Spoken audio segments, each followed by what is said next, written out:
Hello and welcome. I'm Julia, and I've got some reading comp tips for you today. We're going to talk about specific purpose questions in reading comp passages.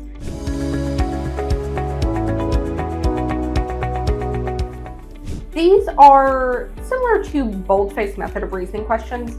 They will ask you about the purpose of a particular component of the passage. This component will typically fall into one of two categories, so let's explore. The first category is a specific sentence in the passage. The sentence's location may be given by the question stem, such as, what is the purpose of the first sentence of the passage? Or what role does the last sentence of the second paragraph play? Or the passage's final sentence serves primarily to... The sentence in question may also simply be highlighted in the passage. In order to accurately identify the specific purpose of a particular sentence, the first step is to reread the indicated sentence. Pay attention to the meaning conveyed and look for any markers, such as opinion or contrast markers. These will give us an idea of the purpose of the sentence and the context required to understand that purpose. For instance, if the first sentence of the third paragraph starts with however, then there's a good chance that the purpose is to introduce an idea that contrasts with the previous sentence or paragraph.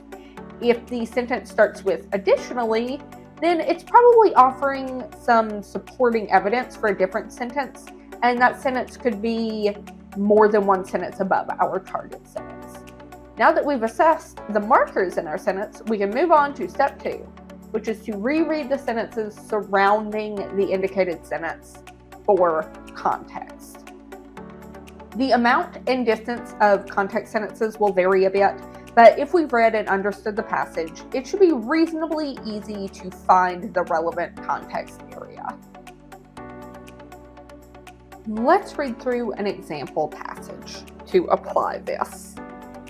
Monarch butterflies are renowned for their impressive migration journey, which spans thousands of miles. Each year, millions of these butterflies embark on a journey from their breeding grounds in North America to their wintering sites in Mexico. This incredible feat requires the butterflies to travel over 2,000 miles, navigating various landscapes and weather conditions. So this first paragraph is just introducing our topic, the migration of monarch butterflies.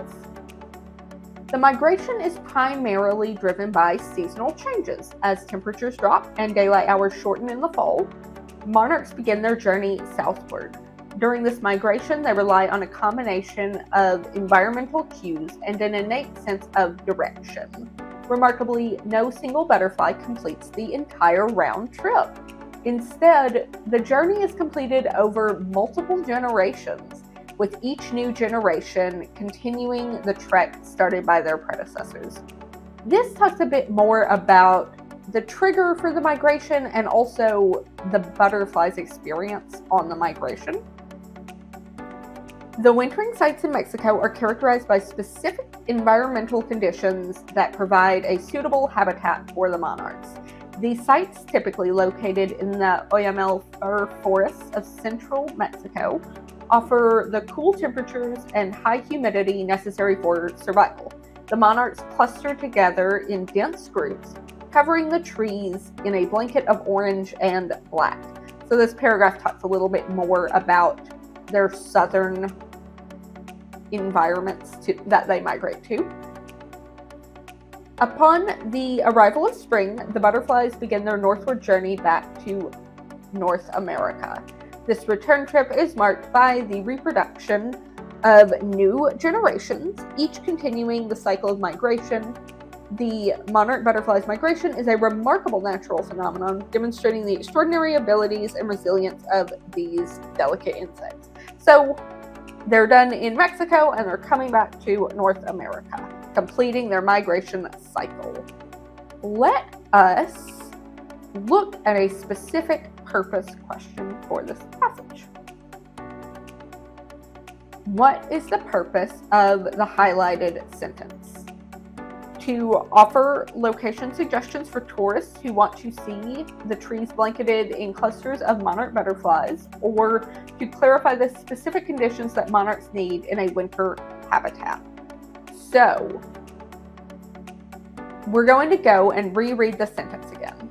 These sites, typically located in the Oyamel fir forests of central Mexico, offer the cool temperatures and high humidity necessary for survival. And the sentence starts with these sites and then mentions a popular location for the sites and some traits they exhibit. Since we know to look above, thanks to the sites marker, we'll read the previous sentence to look for more information on the sites. The wintering sites in Mexico are characterized by specific environmental conditions that provide a suitable habitat for the monarchs. Noticing markers helps us make quick work of this question. So it's easy to see that the answer is B, to clarify the specific conditions that monarchs need in their winter habitats. Specific purpose questions may also be about something mentioned in the passage instead of a whole sentence. The method for approaching these questions is very similar. Start by rereading the sentence in which the specific thing is mentioned, and then reread the sentences that give it context. When the question is about something mentioned, it will occasionally be further away from the part of the passage that defines its purpose, but by reading the surrounding sentences, we'll find any clues needed to lead us to the specific part of the passage our mentioned topic relates to. Here's a mini example.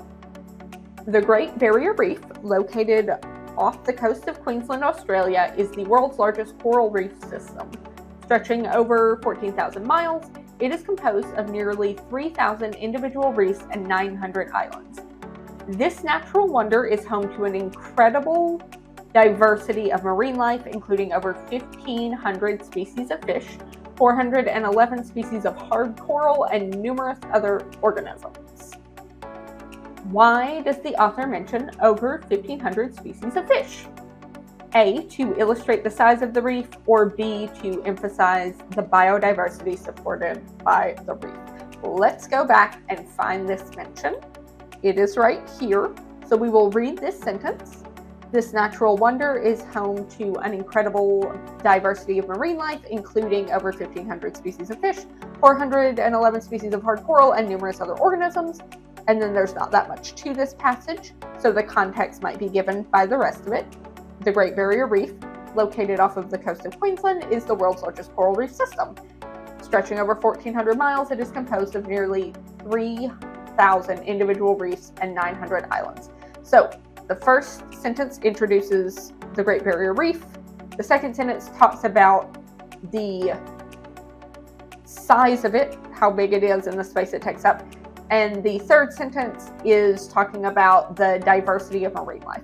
So the second sentence illustrates the size of the reef, but that's not the one that we're talking about. The third sentence talks about the biodiversity supported by the reef. So B is a better answer. Specific purpose questions are usually pretty simple, but they can trip you up if you're not careful and taking the proper precautions. Remember, reading comprehension is about reading for general comprehension and referring back to the passage for details. In either of these examples, it would be much easier to choose the incorrect choice if we didn't simply go back and reread the relevant section. The passage is there to help you, so take advantage of the resources that you have and keep up the good work.